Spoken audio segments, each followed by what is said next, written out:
This hemp rope is from the 1940s, and it was given to me to have a better home. And this hemp rope is from Amazon.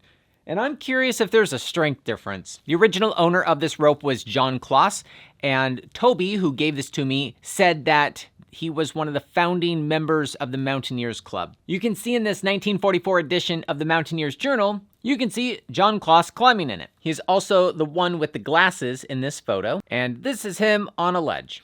It smells old. Now, hemp rope's very static, so I don't know how anybody survived on these things if they were to fall on them, and I think they were doing hip malaise. It was a different time. We have gotten so soft with our new technology and more information that we've got. So I'm going to be brake testing. Don't cancel me here. I'm going to be brake testing a small part of this, and then we're going to frame it up.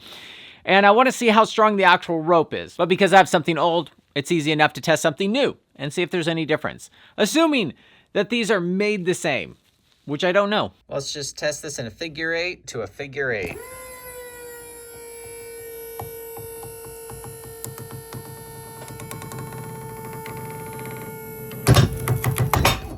Oh, that tore so low. Holy crap. I hope he only used this to tie his horse up. That's a lot worse than I thought it was going to be. For context, this little string right here, this accessory cord, I think breaks around 2 kN. Just let's test it to see. So we really understand how low 2 kilonewtons is, which is about 500 pounds of force. And you generate a lot more than that when you take a fall. Okay, so it's technically twice as strong as that. But I think you get the point.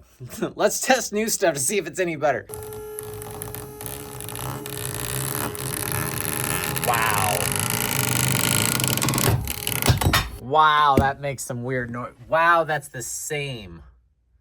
Wow. This tore the same way as the other stuff, but it didn't disintegrate. Backcountry skiers have shown interest in using a organic material like this for rappel anchors when they get cliffed out, because they're the only ones that I know of who are conscious about just leaving a nylon strap on something that no one's ever going to use again. I like the concept because it would biodegrade, but I don't know if 2K and strong. Let's test this in a loop. If you were to tie it around a tree, maybe wrap it around twice. So I did a double fisherman's knot there, and we're going to test that in a loop.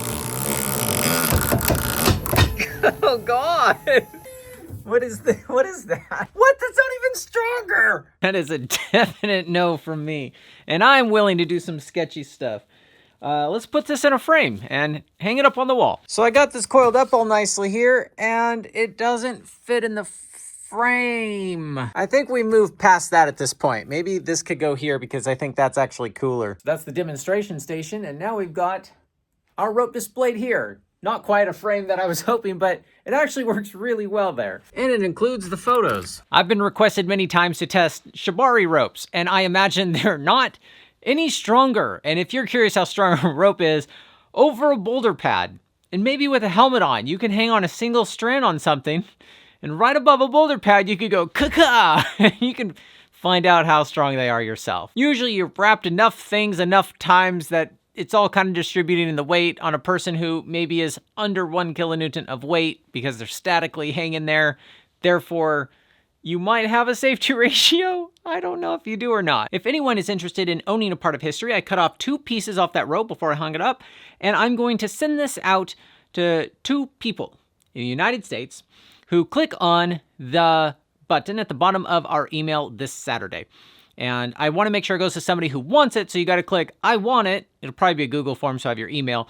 We'll hit you up, get your address, send you this and a sticker. And 5 days after sending that out, we'll pick somebody. If you got other really cool old stuff you want to share with me, please hit me up at contact@hownottto.com. And if you want to see some gold line that was left in a cave for 30 years tested, go check out this video next.